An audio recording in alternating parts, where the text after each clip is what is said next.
The alarm bells rang through the U.S. Liberty like screaming metal birds. Captain Jake Morrison ran down the narrow hallway, his boots hitting the floor hard with each step. Something was very wrong. "What's happening?" Jake asked as he burst into the communication room. Lisa Bennett sat at her desk, her fingers moving fast over the control buttons. Her face was white with fear. "Captain, we lost contact with Earth," Lisa said without looking up. "It happened about 20 minutes ago. All channels are dead." Jake felt his stomach drop. "Dead? What do you mean dead?" "I mean silent. Completely silent. No radio signals, no quantum messages, nothing. Earth just stopped talking." Lisa's voice shook as she spoke. "And it's not just Earth. Every human colony, every space station, every ship we know about, they're all quiet." Dr. Alex Carter walked into the room holding a datapad in his hands. "Captain, I've been checking our long-range sensors. Something strange is happening across human space.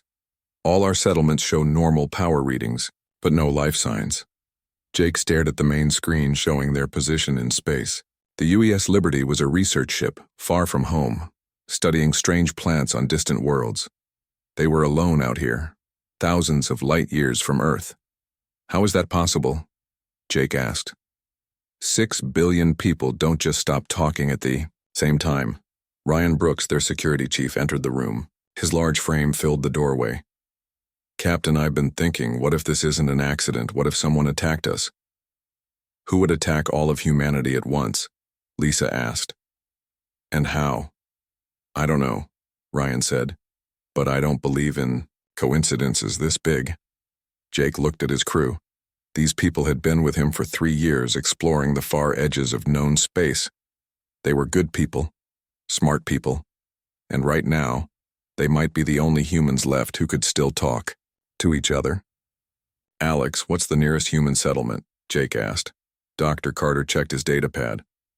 "Kepler colony on Kepler 442b. It's about 2 days away at full speed." "Set course for Kepler colony," Jake ordered.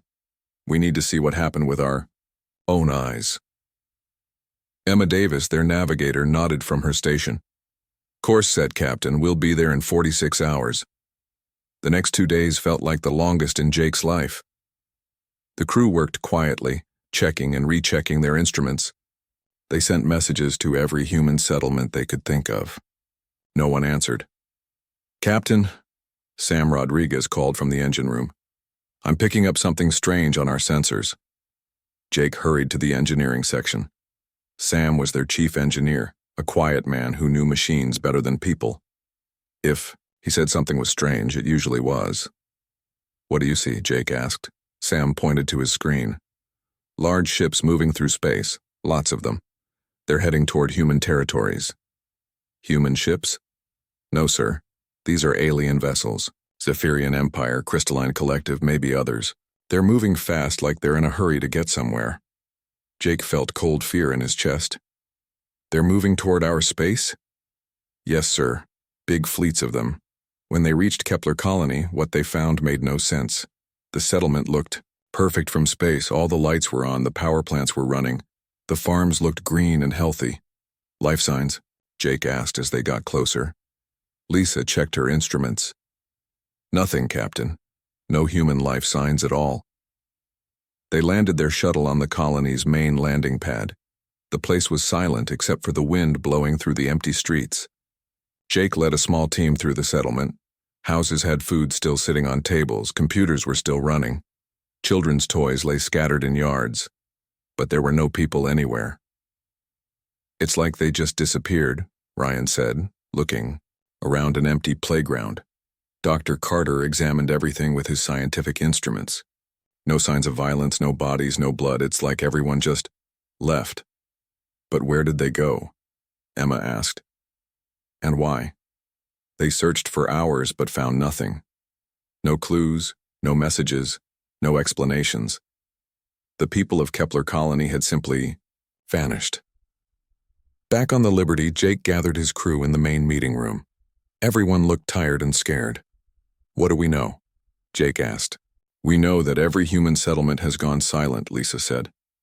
"We know that Kepler colony is empty but undamaged. and we know that alien fleets are moving toward human space. I think someone took our people, Ryan said. All of them, at the same time. That's impossible, Emma said. You can't take 6 billion people without anyone noticing. Maybe you can, Dr. Carter said quietly. We don't know what kind of technology is out there. We don't know what aliens can do that we can't. Jake stood up and walked to the window. Outside, stars filled the dark sky. Somewhere out there, humanity's enemies were moving. Somewhere out there, his people might still be alive. We're going back to Earth, Jake said. We need to see what happened to our home. Captain, Sam said. That might be dangerous. If someone attacked Earth, then we need to know, Jake finished. We might be the only free humans left in the galaxy. We need to find out what happened, and we need to find our people. Lisa looked at her instruments again. Captain, I'm detecting more alien ships. They're everywhere now, moving through human space like they own it. Maybe they do own it now, Ryan said grimly. Jake turned back to his crew. Listen to me.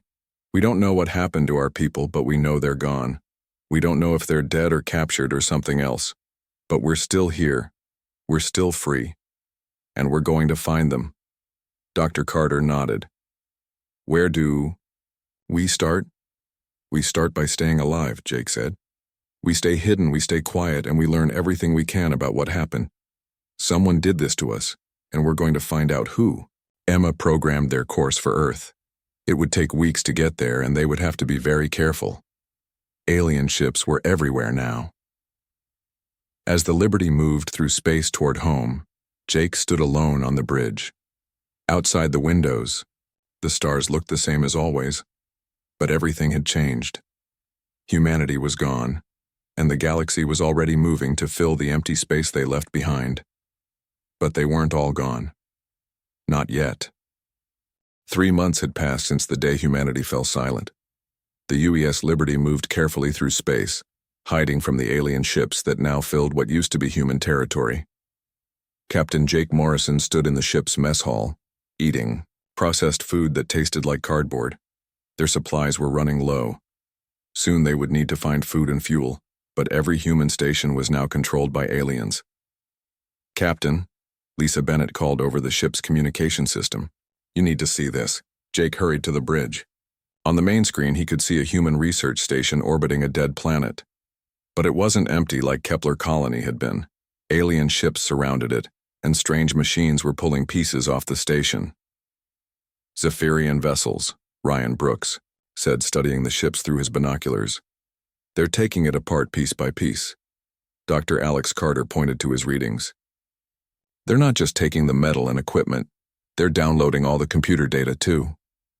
Jake watched as the aliens carefully removed sections of the station. They worked like they knew exactly what they were looking for. They want our technology, Jake said. Not just our technology, Dr. Carter said. I've been monitoring their communications. They're specifically looking for our quantum drive systems and our artificial intelligence programs. Emma Davis looked up from her navigation station. Those are our most advanced technologies. The things that made us competitive with the older alien races. Sam Rodriguez joined them on the bridge, wiping grease from his hands. Captain, I've been thinking about our engines. Our quantum drive is more advanced than anything the aliens have. That's probably why they want it so badly. Jake nodded. The quantum drive allowed human ships to travel faster than any alien vessel. It was one of the reasons humanity had been able to explore so much space so quickly. Are they finding what they're looking for? Jake asked. Dr. Carter checked his instruments. It looks like it. They're downloading terabytes of data from that station. Over the next few days, they watched the same thing happen at station after station. The aliens weren't just taking human territory. They were stealing everything humanity had learned and built. But something else was happening too. Jake noticed that the alien ships were searching for something specific. Lisa, can you decode any of their communications? Jake asked. Lisa had been working on alien languages for weeks. I can understand some of it. They keep using a word that means hunt or search, and another word that might mean survivors. They're looking for us, Ryan said. They're looking for any humans who might still be alive. Dr. Carter pulled up a map of known space on his screen. Look at this. The aliens aren't just randomly taking our stuff. They're following a pattern, searching every place humans might be hiding. Jake studied the map. Red dots showed where alien fleets had been seen. The pattern was clear. They were checking every asteroid mine, every research outpost, every place a human ship might try to hide. Why? Emma asked. If they already got rid of all the humans, why are they still hunting for us? Because we're dangerous, Jake said quietly. They wouldn't go to all this trouble if they thought we were finished. That night, Jake couldn't sleep. He walked through the empty corridors of the Liberty thinking about his crew. They were good people, but they weren't soldiers. If the aliens found them, they wouldn't last long in a fight. In the morning, Sam Rodriguez brought bad news. Captain, we're running low on everything. Food, fuel, spare parts. We need to resupply soon. Where? Jake asked. Every human station is crawling with aliens. There might be a way, Dr. Carter said. I've been studying the alien search patterns. They're being very thorough, but they're not searching empty space.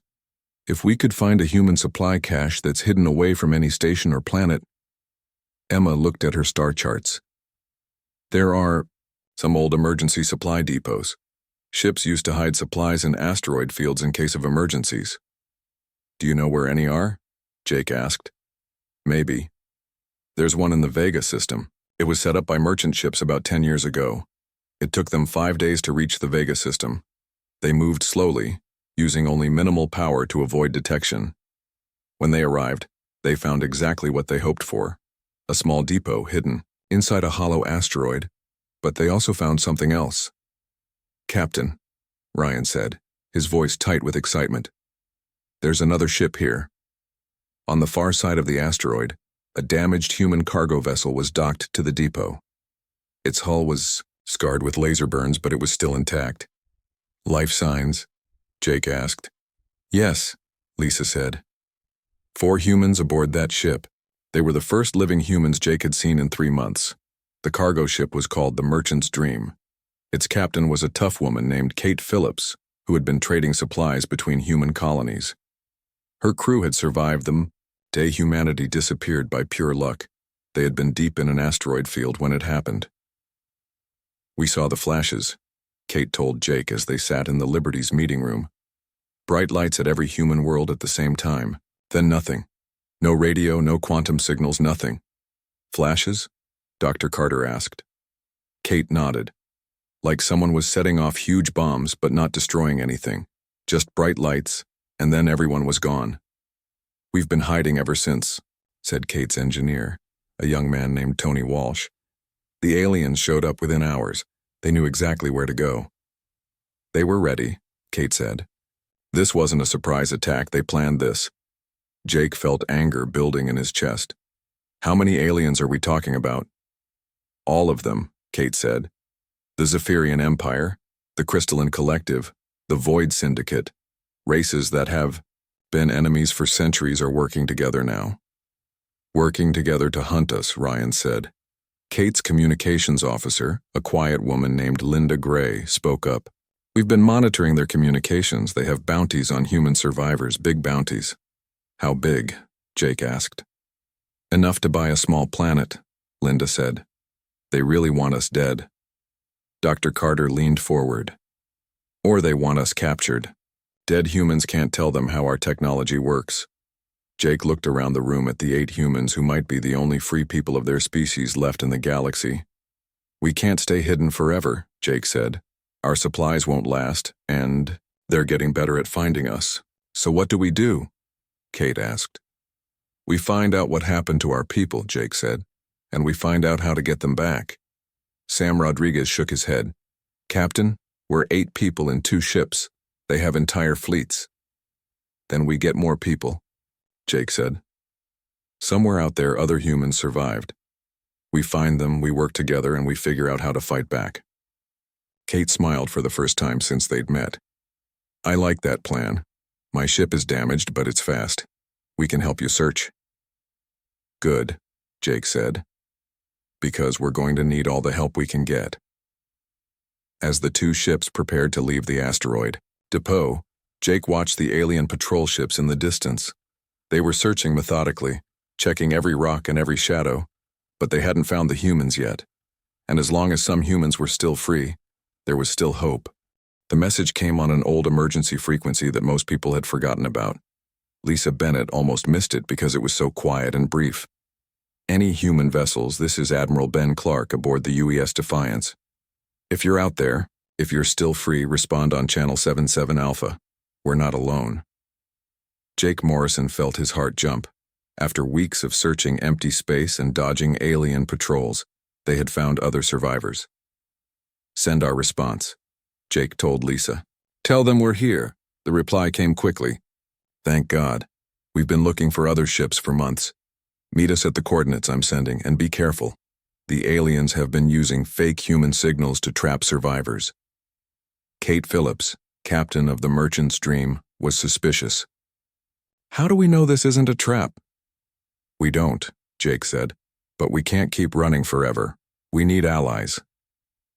The coordinates led them to a dead system with no planets, just floating rocks and ice.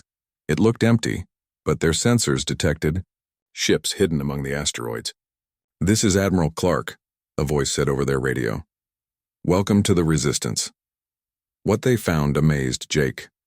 Hidden in the asteroid field were 15 human ships, warships, cargo vessels, research ships, even a few civilian transports.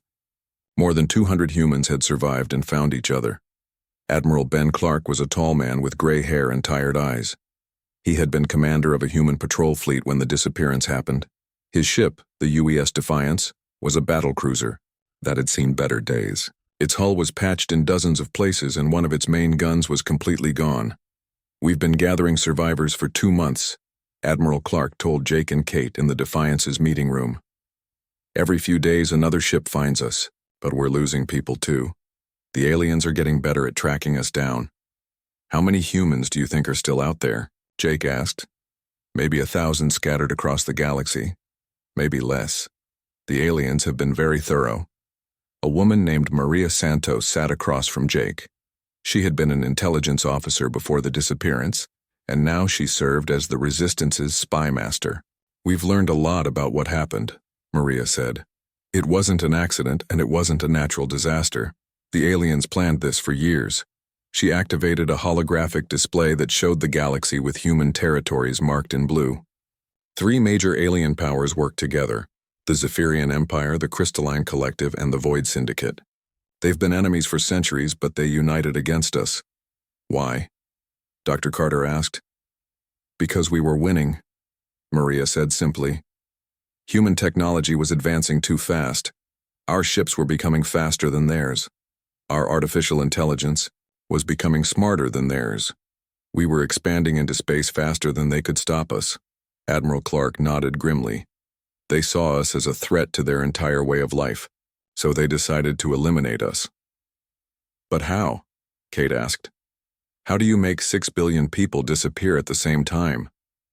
Maria touched a control, and the display changed to show technical diagrams. A quantum virus. It's a weapon that attacks matter at the subatomic level. They used it to shift all of humanity into a parallel dimension. Jake stared at the diagrams. You mean we're not dead? No, Maria said. We're displaced, pushed into a reality that exists alongside this one but separated from it. The aliens didn't kill humanity. They imprisoned us. Dr. Carter leaned forward, studying the technical data. This is incredible and horrible. If humanity is trapped in another dimension, they might not even know what happened to them. The worst part, Maria continued, is what the aliens are doing with our displaced people. We've intercepted communications that suggest they're using humans as slave labor in the parallel dimension. Slave labor for what? Jake asked. To solve problems their own minds can't handle. Human creativity and innovation are apparently unique in the galaxy. They're forcing our people to invent new technologies for them. Admiral Clark stood up and walked to a window showing the asteroid field outside. But there's hope. We've found the quantum research facility on Earth where they built the displacement device. It still exists? Jake asked. The aliens are using it as a trophy. They've turned it into their occupation headquarters on Earth. But our scientists think the device can be reversed. Dr. Carter's eyes lit up. We could bring everyone back. Maybe, Admiral Clark said, but it would require getting to Earth, fighting through heavy alien defenses and powering up a machine that needs enormous amounts of energy. It's suicide, Kate said bluntly. Maybe, the Admiral agreed, but it's the only chance our people have. Over the next few days, Jake learned more about the Resistance. They had been watching the aliens, learning their patterns, and slowly building their strength. But they were still vastly outnumbered. We have 15 ships against thousands of alien vessels, Maria explained. We can't win a direct fight.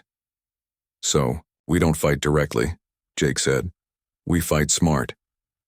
Dr. Carter had been working with the Resistance scientists, studying the quantum displacement technology. I think I understand how it works, he told Jake. The device creates a resonance field that shifts matter between dimensions.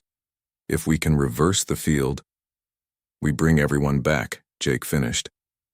But there's a problem. The energy requirements are massive. We'd need to sacrifice several ship reactors just to power the reversal process. Jake thought about that. How many ships? At least 3, maybe 4. Then we find a way to get 3 ships to Earth, Jake said. Admiral Clark had been thinking the same thing. I've been developing a plan. It's dangerous, but it might work. The plan was complex. Multiple resistance teams would attack alien positions across the galaxy, drawing their forces away from Earth. Meanwhile, a small strike force would infiltrate Earth's defenses and reach the quantum facility. The timing has to be perfect, Admiral, Clark explained. If the diversionary attacks happen too early, the aliens will have time to reinforce Earth. If they happen too late, we'll be trapped. Who leads the Earth mission? Jake asked. Admiral Clark looked at him. You do. Your ship has the best stealth systems, and your crew has proven they can handle the unexpected. Jake felt the weight of responsibility settle on his shoulders. What about the other survivors scattered across the galaxy? We send out the word, Maria said. Every free human gets a message on the old emergency frequencies. The day we attack Earth, every human ship makes noise. We let the galaxy know that humanity isn't finished. As Jake prepared to leave the asteroid base, Dr. Carter pulled him aside. Captain, there's something else. Something we discovered about the quantum displacement. What? The people who were displaced, and they might not come back the same. Spending time in a parallel dimension, especially under stress, could change them.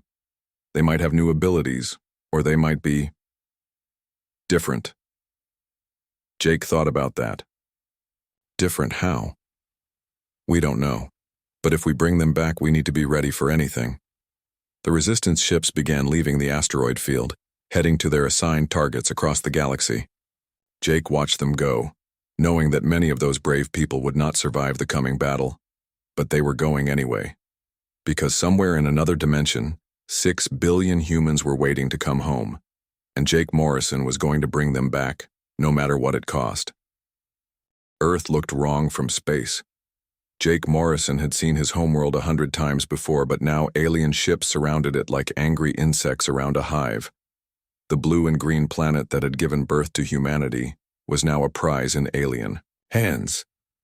Zephyrian heavy cruisers in high orbit, Ryan Brooks reported from his tactical station. Crystalline defense platforms around the moon, and something big near the old space station. Dr. Alex Carter studied the readings on his instruments. That big thing is a Void Syndicate command ship. I've never seen one that large.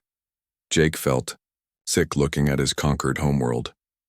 Any sign of human survivors on the surface? Lisa Bennett shook her head sadly. No human life signs anywhere. Earth is empty except for the aliens. The UES Liberty moved carefully through the outer edges of the solar system, using asteroid fields and space debris to hide from alien sensors. Behind them, Kate Phillips followed in the damaged Merchant's Dream, and beyond her came 2 more, Resistance ships carrying the scientists and equipment they would need. Status report from the diversionary attacks? Jake asked. Maria Santos, who had joined Jake's mission as intelligence coordinator, checked her communications array. Admiral Clark's attack on the Zephyrian supply depot is underway. The Crystalline Collective is sending ships to defend their mining operations in the Vega system. So far, the plan is working. Good, Jake said. The more alien ships we can draw away from Earth, the better our chances. Sam Rodriguez called from the engine room. Captain, I'm reading massive energy signatures from the planet's surface. Whatever they're doing down there, it's using a lot of power. Dr. Carter looked at his readings. The quantum displacement device, they're still running it. Why would they keep it running? Emma Davis asked from her navigation station. Maybe they're not just keeping our people displaced, Dr. Carter said grimly. Maybe they're bringing them back in small groups. For what purpose? Jake asked, though he feared he already knew the answer. Maria's face was grim. Interrogation. Forced labor. The aliens want our technology, but they also want to understand how human minds work. They're probably experimenting on our people. Jake felt anger burn in his chest. Then we stopped them. Now. It took 6 hours to reach Earth's outer defenses. The resistance ships moved in formation, their stealth systems hiding them from alien sensors. But as they got closer to the planet, hiding became impossible. Alien patrol ship ahead, Ryan announced. It's scanning our area. Distance? Jake asked. 2,000 kilometers and closing. Jake made a quick decision. Open fire, take them, out before they can send a warning. The Liberty's weapons fired, destroying the alien patrol ship in a burst of light. But Jake knew their surprise was now gone. Multiple alien ships moving to intercept, Ryan reported. They know we're here. All ships execute the infiltration plan, Jake ordered over the radio. Kate Phillips and the other resistance captains acknowledged the order. Their ships peeled away from the Liberty, engaging the incoming alien vessels in a desperate fight, to give Jake's team time to reach the surface. I'm reading weapons fire from the moon, Lisa reported. The crystalline defense platforms are targeting our ships. Kate's ship is hit, Emma said, watching her sensors. She's venting atmosphere. Jake wanted to help, but he couldn't. The mission was more important than any individual ship, even if good people were dying to make it possible. Entering atmosphere, Sam reported, hull temperature rising. The Liberty shook as it dove toward Earth's surface. Behind them, alien fighters followed, firing energy weapons that lit up the sky. The quantum facility is in Geneva, Dr. Carter said, checking his maps. But the aliens have built a massive complex around it. It's heavily defended. How heavily? Jake asked. Energy shields, automated weapons, guard towers. And that's just what we can see from here. The Liberty landed in the ruins of what used to be Paris, about 300 kilometers from Geneva. The city was empty and overgrown with plants, but the buildings were intact. It was as if the people had simply vanished one day, leaving everything behind. Landing successful, Sam announced. But we've got company incoming. Through the windows, Jake could see alien aircraft approaching from the direction of Geneva. They had maybe 20 minutes before the aliens arrived. Load the equipment, Jake ordered. We go in fast and hard. Dr. Carter and his science team worked frantically to unload the quantum reversal equipment from the ship's cargo bay. It was heavy and complex, requiring careful handling. How long to set up the reversal device? Jake asked. If everything goes perfectly, 4 hours, Dr. Carter replied. But things never go perfectly. Linda Gray, the Resistance's communications expert, established contact with the other attack teams across the galaxy. Admiral Clark reports successful destruction of the Zephyrian supply depot. Alien reinforcements are being diverted from Earth. Good, Jake said. But we still have to deal with the forces already here. They loaded the equipment onto ground vehicles and began the journey to Geneva. The countryside was beautiful and terrible. Fields of flowers grew wild where human farms used to be, and empty houses dotted the landscape like tombstones. Motion sensors detecting movement ahead, Ryan announced from the lead vehicle. Large. Force of alien ground troops. How many? Jake asked. At least 50. Mixed Zephyrian and crystalline forces. Jake made another hard decision. We go around them. We can't afford a fight we don't have to have. But as they detoured through the mountains, more alien patrols appeared. It seemed like every road to Geneva was guarded. They know where we're going, Maria said. They're trying to stop us from reaching the facility. Then we don't use the roads, Jake said. Sam, can the vehicles handle rough terrain? They'll have to, Sam replied. They abandoned the roads and drove cross-country, bouncing over hills and through forests that had been empty of human voices for almost a year. Every minute that passed made Jake more worried about their friends, fighting in space above them. When they finally saw Geneva, Jake's heart sank. The alien complex was massive, a gleaming metal fortress that covered several square kilometers. Energy shields shimmered around it like heat waves, and weapon towers pointed toward the sky. The quantum facility is in the center, Dr. Carter said, studying the alien base through binoculars. They've built their headquarters right on top of it. Security assessment? Jake asked Ryan. Impossible to penetrate from the outside, Ryan said bluntly. Those shields will stop anything we can throw at them. Then we don't go through the shields, Jake said. We go under them.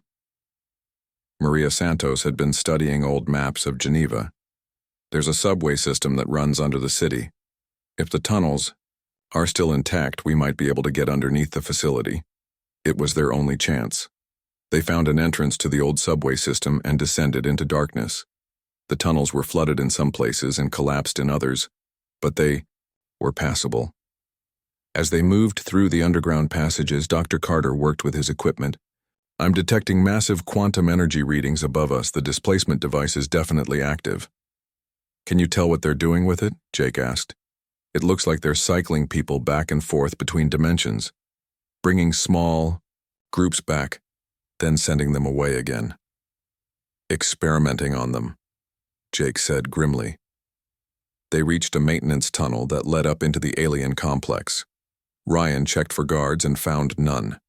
The aliens apparently never expected anyone to attack from below. This is it, Jake said to his team. Once we go up there, there's no going back. Everyone ready? They climbed up into the heart of the alien fortress, carrying the equipment that might save humanity. Above them, the quantum displacement device hummed with the power to shift reality itself. And somewhere in another dimension, 6 billion humans waited to come home. The maintenance tunnel opened into a room filled with humming machines and blinking lights. Jake Morrison crawled out first, his weapon ready, but the room was empty of guards. The aliens had never expected anyone to attack from below. Clear, Jake whispered to his team. Dr. Alex Carter emerged next, followed by Sam Rodriguez carrying the heavy quantum reversal equipment. Behind them came the rest of the team, their faces grim with determination. Where are we? Lisa Bennett asked, looking around at the alien technology. Dr. Carter checked his instruments. Directly beneath the quantum displacement chamber, the machine is right above us. Through the metal ceiling, they could hear the deep thrumming of the displacement device. It was a sound that made Jake's teeth hurt, the sound of reality being twisted and bent. How do we get up there? Jake asked. Sam Rodriguez found a service ladder leading to an access hatch. This should take us into the main chamber. But before they could move, alarms began ringing throughout the alien facility. They know we're here, Ryan Brooks said, checking his weapon. Maria Santos was monitoring alien communications on her portable radio. Multiple alerts. They're sealing off the facility and calling for reinforcements. How long do we have? Jake asked. Minutes, not hours, Maria replied. Dr. Carter was already setting up the reversal equipment. I need at least 30 minutes to calibrate the quantum field generators, maybe longer. You'll get the time you need, Jake promised. Ryan, set up defensive positions. Sam, help Alex with the equipment. Everyone else, watch for aliens. They climbed into the main quantum chamber, and what Jake saw there made him sick with rage. The chamber was enormous, filled with machinery that hurt to look at. Reality seemed to bend and twist around the central displacement device. But worse than the machine were the humans. Dozens of people floated in energy fields around the chamber. Men, women, children, all unconscious and connected to alien monitoring equipment. They were being used as test subjects brought back from the parallel dimension just long enough for the aliens to study them. My God, Lisa whispered. What are they doing to them? Dr. Carter was scanning the displaced humans with his instruments. They're using them to map human consciousness, learning how our minds work so they can control the others more effectively. Jake wanted to free the test subjects immediately, but Dr. Carter stopped him. Don't touch them. They're partially phased between dimensions. Disrupting the field could kill them. Then we reverse the whole process, Jake said. We bring everyone back. Dr. Carter began connecting his equipment to the alien displacement device. The technology was incredibly advanced, but the basic principles were similar to human quantum theory. I can do this, Dr. Carter said, his hands moving over the controls. But I need massive amounts of power, more than our portable generators can provide. Sam Rodriguez was studying the alien power systems. Their reactor is in the basement. If I can overload it and channel the energy surge through your equipment, that would destroy the facility, Dr. Carter said, and probably kill us all. But it would bring everyone back, Sam said simply. Jake looked around at his team. Good. People who had risked everything to get this far. Is there another way? Not with the equipment we have, Dr. Carter said honestly. Before Jake could respond, alien soldiers burst into the chamber. Zephyrian warriors in powered armor opened fire, with energy weapons, and crystalline troops followed behind them. Take cover! Ryan shouted, returning fire with his human weapon. The battle was fierce but brief. The humans were outnumbered and outgunned, but they fought with desperate determination. One by one, Jake's people fell to alien weapons. Ryan Brooks died defending the entrance to the chamber, his body riddled with energy bolts. Emma Davis was killed while protecting Dr. Carter's equipment. Maria Santos fell while trying to maintain communications with the resistance fleet above. Alex. How much more time? Jake shouted over the sound of weapons fire. 2 minutes, Dr. Carter called back, his hands flying over the controls even as alien weapons exploded around him. Sam Rodriguez was hit in the shoulder but kept working on the power systems. I can give you the energy surge, but someone needs to manually activate the overload from the reactor room. I'll go, Jake said. Captain, Lisa Bennett grabbed his arm. If you go down there, you won't come back.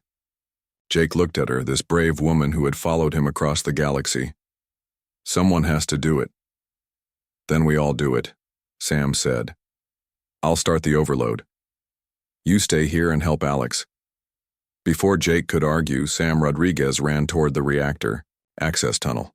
Alien soldiers fired at him, but he made it to the entrance and disappeared into the facility's depths. Quantum field stabilizing, Dr. Carter announced, beginning reversal sequence. The displacement device began to change. The twisted reality around it started to straighten, and the floating test subjects began to solidify. Then Sam's voice came over the radio.